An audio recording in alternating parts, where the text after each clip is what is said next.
Yellowstone Live returns for a second season with more animals, cameras, and live locations showcasing wildlife from one of America's most cherished national parks and its surrounding areas. Chris Packham joined me this morning to chat all things about what viewers can expect in the exciting live events coming up. So June is one of the most dynamic times of the year for the Greater Yellowstone ecosystem. We're graciously going to be taking on this ride that's going to show us how beautiful our Earth really is. So Chris, what can the audiences really expect when they watch this 4-night live event ahead of Season 2? This time of year in Yellowstone National Park is an amazing time. The grass is green, all of the animals are giving birth, all of those that have migrated from outside the park have moved back in. So we've got vast herds of elk and bison giving birth to their calves here at the moment. It's enormously productive. And that means, of course, it's also an active time for the predators that live here, taking advantage of this great onrush of life. So we've got the wolves, the cougars, the bears, and the eagles all trying to find food and amongst this plethora of life that's developing here. And also the weather's interesting. It's been sunny, it's been rainy, they're forecasting snow. It's a dynamic place, Yellowstone National Park, at this time of year.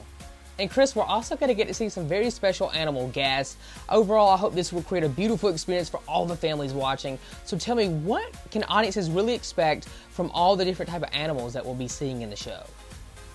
The thing about live programs, the absolute joy of them, is that we can't entirely tell you what the cast is going to be. We've got an expert team of cameramen and women who have come from all over the world to try and photograph the wildlife here. They're doing a great job already. We've got stuff in the can, as we say. So we've got some beautiful pictures of a grizzly bear mother with her 2 cubs. We're also trying to get a tiny camera inside a beaver lodge so that we can see the kits inside that lodge, uncover all of the secrets of what happens in a world where normally we can never see.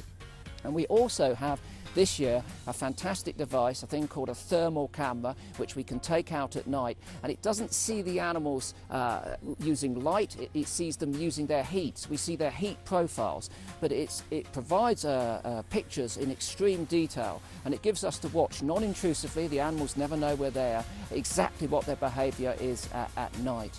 So this is a unique opportunity to use contemporary technology to bring the secret lives of these animals into the homes of millions of people. And when we were broadcasting here last year in August, we got an audience of 13 million people. We're hoping for more this time because there's more going on.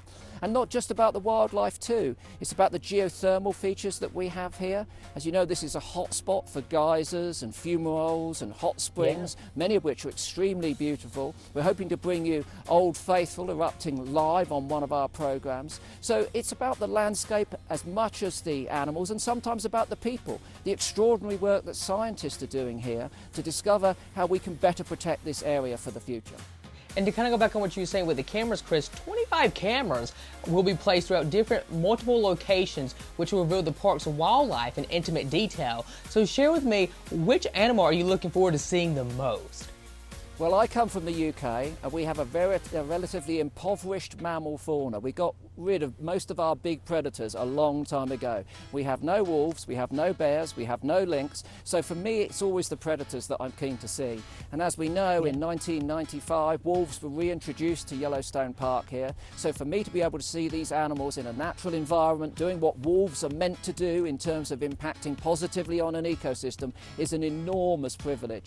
I first saw wolves when I came to Yellowstone about 10 to 15 years ago, and I remember the hairs on the back of my neck standing on end. To see these animals out there running free is simply extraordinary. But you know, sometimes for me it's not just the big and the predatory, the exciting stuff. I like the little things too.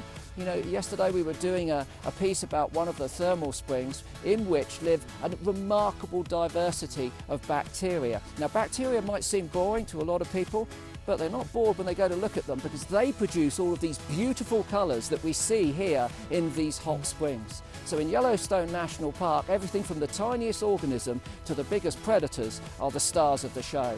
and that's why I think so much of our program comes with so much enthusiasm here. We've got a great team of people working incredibly hard. I can promise you some great pictures next week, starting Sunday, 10/9 Central on Nat Geo and Nat Geo Wild. It's going to be fantastic, Noah. Well, I cannot wait. Chris, I'm going to most definitely be watching, and you heard him right there. Be sure to tune in to Yellowstone Live June the 23rd at 10/9 Central on Nat Geo and Nat Geo Wild, and of course the other 3 nights at 9/8 Central. Thank you so much, Chris, for joining me this morning from Yellowstone National Park. It was a pleasure to chat with you, and best of luck. Thank you very much. Thanks, Noah. Take care. All right. Bye, Chris.